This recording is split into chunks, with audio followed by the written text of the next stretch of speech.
Hello everyone, I've picked up a keltec Sub 2000, went to the range, put some rounds to it, and like my first takeaway, if I'm to summarize this rifle in one word, it is uncomfortable. Now, I do plan upgrading it. I'm not saying it's bad or anything. I just didn't like it the first time taking it out. To get behind the sights, you had to get low right on the buffer tube. This is all metal. It's just a 9mm, so it doesn't have a whole lot of recoil, but it does have a lot of felt recoil. And it was uncomfortable to shoot, to get back and lined up. Just here, I have facial hair. It would, just bite and take away bits of the beard. And this is just metal. They have a lot of upgrade parts for this. It's popular. You can add like a little rubber insert or a plastic insert on top of this. It'll cover that section here, so that won't be a problem going forward. But that's one. This is just hard plastic. You can upgrade this as much as you like, whatever kind of thing you want to add to the back of the stock, and to your heart's desire. I'll probably leave that as is, because if I had that, it would just stuck to clothes and stuff like that. But this is the main thing. And again, with charging handle, you can upgrade with a larger one. For me, this just feels a little bit uncomfortable. I'm doing it from the shoulder, so take it off the shoulder and get more leverage on it and more force pushing forward. And I can still, on accident, lock it in that position if I'm doing it quick. I found the range, if I'm just going back and snapping it quick, I can lock the action open. I have to go back, second motion, and drop it forward. It is compact. It's cool. Those two things I didn't like, but again, there are a lot of aftermarket things I can do to it. I like the large section of Picatinny and M-LOK, so I can add a light either side. I can add whatever optic I want up top, and that will take away from it being able to fold and be very compact. But I don't necessarily want to add a bunch of like offset, optics and stuff. I do plan to just add a red dot up top, and that'll basically be it, because then I can be one higher up instead of getting low to get behind their sights. I can just be here, head any position, unlimited eye relief, just a red dot, and then maybe a magnifier. And then when it comes to folding it, it would close like so, just not being able to close all the way. And I think that'd be fine. But at the moment, out of the box, I prefer the Ruger PC carbine, just because out of the box, I think it's a better package for what you're getting, because overall length is the same, 16 inches compared to this. This is the second generation. It does not have the high vis that it did in the first generation, and has better muzzle. I'm sure there are other little upgrades, there. I don't plan on messing with the trigger at all. I think it's fine. But there are like, a metal trigger guard and other little bits I do plan upgrading down the line. I'll just mention the Ruger PC carbine briefly, just because I do prefer that. Just, your traditional rifle stock, good grip section here.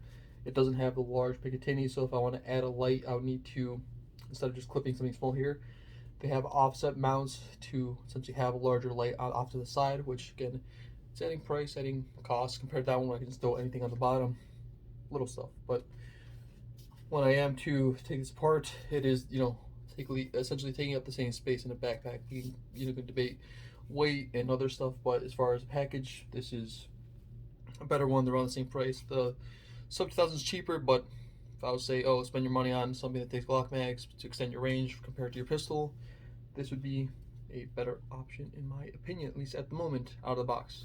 Because just add a sling, a dot, and I'm happy with it. I do plan to add a light, but that would basically about be it on that one. I'm adding stuff to make it more comfortable, stuff to make it easier to use, and then the red dot, the light, and that'd be at the end of the day. As far as accuracy and other stuff, how it performs, they're both held to be very reliable. I haven't put enough rounds through the keltec to really say, it can run through anything, because I went through with just cheap laser brass. It was accurate with that. I tried more ammo through this, and I might change out the red dot for a low variable power optic down the line, but I've been happy with it, no issues. I have seen people who essentially run this like competition and stuff like that. From overexertion, they do. So if you look the mag well, just not so much the catch, but just from forcing it in, you will break parts in there, and then you'll have longevity issues down the line that you won't have with the keltec, because this is where you insert the mag. It's on the grip section, and this is just a stronger bit, and you can upgrade the mag release down the line. Less comfortable, still usable. You can extend your range for pistol. I have seen people argue, like, why even go through this when you can just have a compact AR, have rifle power and more compact package. But with this, if I'm essentially planning out, just around having Glock mags. I could have, again, not debating weight, not debating anything, but you can just have a lot of Glock mags with you that are interchangeable between your pistol and your rifle. The only thing I would add to these two are just be having an AR-9, which I haven't really built mine the way I like. I have a cheap one, but I do plan on getting a precision one down the line. I'll throw that into the mix. I will upgrade this, come back with it essentially fully upgraded back to range, then Rail gets a chance to shoot it. Last weekend when I took this range, I ended up breaking my phone, so I don't have that video anymore. And then the week before that was like Mother's Day, the week before that was my birthday, so it's just been slow to post stuff, but I do plan on posting more regularly. Going back at the range with Ray, he can try it before I upgrade it, and then I'm gonna order up a bunch of stuff for it this weekend. That'll show weekend after that. So in 2 weeks, I do plan on having it at least somewhat upgraded and take it back out. That's it for this video. Thanks for watching. Oh, in closing, Glock 19.